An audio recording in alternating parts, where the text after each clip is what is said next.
recently we had these 2 mass shootings occur, and that was like, it's weird how we're not as like affected by it.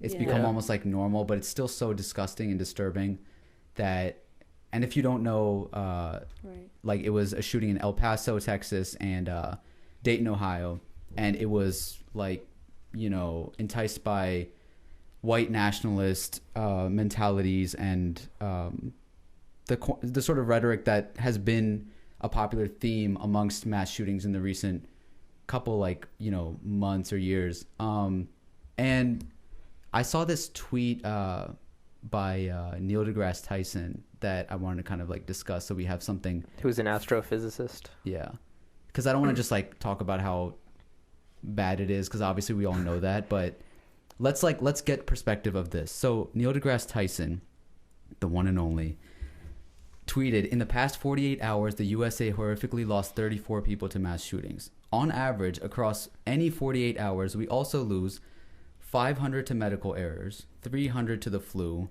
250 to suicide, 200 to car accidents, 40 to homicide via handgun. Often our emotions respond more to spectacle than to data. What's your sort of initial reaction to that tweet? So I read like I saw that tweet, and I was actually like, wow, like, I mean, there's a huge difference between mass shootings and all those other things. Which is what? And I read the replies, and this one person made like a really good point. Was it the 500 in medical issues and like 200 something in flu? Well, we're making advancements to those, right? Like that happens by accident, or that happens because a doctor messed up, so the doctor gets fired, and then our technology gets improved by that. What was the other? Suicide, right? Suicide, car accidents, so suicide, like there's precautions to that. There's 24-hour hotlines. More sensitive society. It's being more open to the public, etc. Like things are being done to change that, right? And the handgun, there's crime. Crime always happens, etc. But with mass shootings, it's hard, like no one's taking precautions to change that, you know, whenever they happen. Or they're fighting against like work being put in play to make it more difficult to own a gun or to get your hands on a gun. Well, isn't it irony that like there was a saying that kind of first started off with mass shootings when it was kind of new to us almost, and it was that like we don't want to make it another statistic. Yeah. And now he's literally saying that, right, you know, it's just another statistic. And it's weird because I've seen Neil deGrasse Tyson's interviews a bunch of times. Like, people kind of fangirl over him, whatever. I'm one of those people. And he is extremely emotional on certain topics. For example, like, oh, the stars in the Titanic, they got wrong. Yeah. Like, you know, everybody cares about different things. I'm sorry that you don't care about human lives, but like, to say, you know, that our emotions respond more to the spectacle than the data is kind of a weird thing to say, because that's the one thing that makes us human, is the emotion part. And like, of course, why would we, you like try to tweet this and explain this to the families and friends of those victims. Like, oh, don't worry, like, people died because of a car accident today.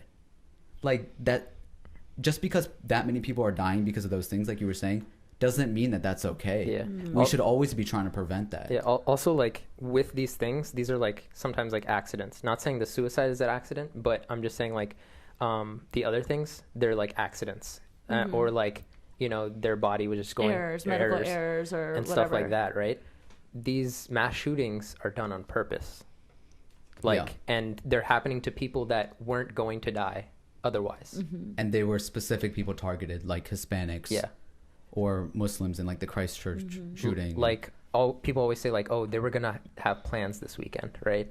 Like, if you have medical errors and stuff like that, like, it's still really bad, but you know, their lives ended because an error happened or something. I guess like also it rubs you the wrong way when you read it, and I mean, I don't think there's any part of me that can justify what he's saying, but part of me is glad that he did say it. I don't know why, just putting that in the world, because it still makes us feel something. And it's hard when these things happen so often to feel something, like to feel that type of like anger towards it. Right now, like, I've been kind of this whole weekend kind of been up in the space and just like running around and stuff, and I barely got an understanding of what happened.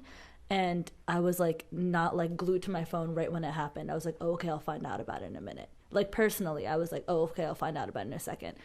But like, just what do you mean? What is that saying? Like you're used to it, or yeah? What? Okay. And that's like, and I had to think about that for a second. I was like, if this happened like 2 years ago, I would be like, yo, what happened? Or like even a year ago, I'd be like, yo, what happened? Right away. But like I'm driving, I'm doing this, whatever. I'm like, oh, these things happen. Oh, let me read about that in a second. And I like went on. Yeah. Like I'm just saying, like putting myself, like being self-aware about it, like at least reading that, it causes some sort of spark and it makes you feel something, because I feel like I'm starting to not feel certain things towards those ways. And that's not okay. I think it's also interesting that I'm seeing the same sort of, tweets and Facebook messages that say, in the form of how we used to sort of, as Muslims, defend ourselves, which would be like, no, this is not all Muslims, and this is not what Islam represents. And there's so many people, especially over the last day or two, that I saw that were like, Trump did not cause this, the NRA did not cause this, and you can't blame all gun owners and this and that. And I'm like, man, like, y'all were just doing the same thing. And it's making me realize too that we have to, like, for me to go online and be like, oh, let's like bash this party or let's do this or that, it's not progressive and it's never going to change anything. And if you look at all these things, most of these things that Neil cited, like suicide, car accidents, homicide, if we had a factor that could take care of all of those, what would it be? What do you guys think? Like, what's the sort of key thing here that could prevent a lot of this? Suicide. What was the other one? Car accidents. Wait, what do you mean? Homicide. And even the mass shootings. Like, what do you mean factor? Like, what's something that if we had better of, like... I don't know. This is too hard of a puzzle to figure out. Could I suggest mental health? Fair. Sure. And I think that suicide. Yeah. What I'm getting at is that when we have these sort of issues come up, it's so divisive what happens in the aftermath of people arguing this, it should be like these rights or that right. And I saw that a bunch of the people that are running for Democrat for the next election, they were all interviewed, or not all of them, but like most of the front runners were interviewed, or they had their own things to say, and nobody offered a solution. They were like, it's very sad, something needs to change.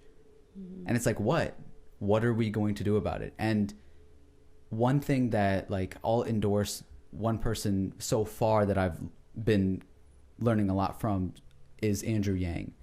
He's somebody who's running for president, and I really like his take on mental health. He's saying that, like, there's so many factors that could be reduced because of people like being able to pay their bills, for example. He wants to do this whole $1,000 a month for everybody 18 and up, and I don't know, like, I'm still learning how that's going to be all feasible. He says he's done the math. I've looked at it, but I'm not an expert on that, obviously. Yeah. But what he's getting at is, like, what's the solution here? What could save America and better our health, our mental health? And when you look at people's overall happiness in a nation, that has a lot to do with, like, these factors. And if somebody has happiness, right, but they don't have like $1 million or something, they might not feel like they need $1 million. And I know that firsthand from having the privilege of traveling to other countries and being born and raised in a place where, like, we didn't have all of that stuff, and people are just happy, celebrating life, and not caring about what's going on in the world. Right? So I'm just getting at that, like, I feel like if we're better to each other, even on like a smaller level, a lot of these things can change. But I don't think America has realized that yet, because we're just so feisty on all these Also, I think issues. it's hard because a lot of these people that are doing these things, they live in like very one race, like around one race. They don't live around diversity. Right. and because of that, they don't understand these other types of people and see them as like, you know, the enemy or something. Also, when you're not around other people, you also don't consider them in your daily factor. Yeah, that's just not something you're considering. So that's what is the responsibility of those people who do know better, right? Like, as the president of the United States, when if somebody is saying that, like, this person has excited me enough to do this act of violence, I mean, I would certainly look at myself like, what the hell have I done? Right. Yeah. How could this like? And I'm sorry. Did the person claim? Yes, he said. So one was 21, the other one was 24. Okay. And he had a picture of guns, and it said Trump, like out of guns. Yeah. And he posted a picture. Interesting. It's like this cartoon that I saw that it was like Trump saying on the TV, he was saying like, these are very bad people, and then on the other side is this guy with a MAGA hat on, and he's saying, don't worry, Mr. President, I'll take care of them, and he has a gun in his hand. And it's a perfect metaphor for what's been happening. It's like, okay, so the president, like, what if you're watching the news and you're like, idolizing an already celebrity. If that is the sort of like ideology that he is maybe trying to get at us, then we should follow this like a cult or whatever. There's this website called 8chan where the shooters said that their ideologies really thrived, and there's like a lot of white supremacists on those websites. So there's this like company that does like the security servers of 8chan, and they said they're removing their security from it, and they're going to end all security. And so you can go and hack that website if you want, because we don't believe in the birthing of white supremacy ideologies. So what would hacking the website do? Screw up everything. Track IP address, just so ruin it would every let website. like normal citizens kind of hackers. Right. But, like you hackers would be like, able to see where the source of the people who are saying it comes from. But is it saying that the hackers would serve as like a checks and balances for? No. They're just saying we don't believe what's happening on this website. If we're not going to protect it anymore, right? Oh, we're not going to protect this website. Got it. Yeah. That's interesting. Yeah. No, that's really sad, and I don't think there's like a one sort of answer to this, but my instincts always lead in like the sort of humanitarian factor that Neil deGrasse Tyson completely missed.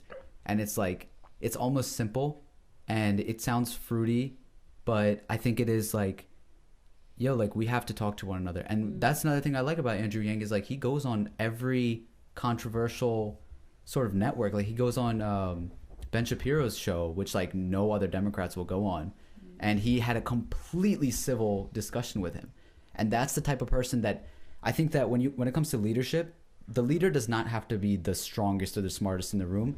He has to know the strongest person. He has to know the smartest person so that they're always in reach, so that whenever we need help, it's not like, oh, the president's got it. It's like the president knows how to get, he knows how to navigate. He knows how to talk to people the right way.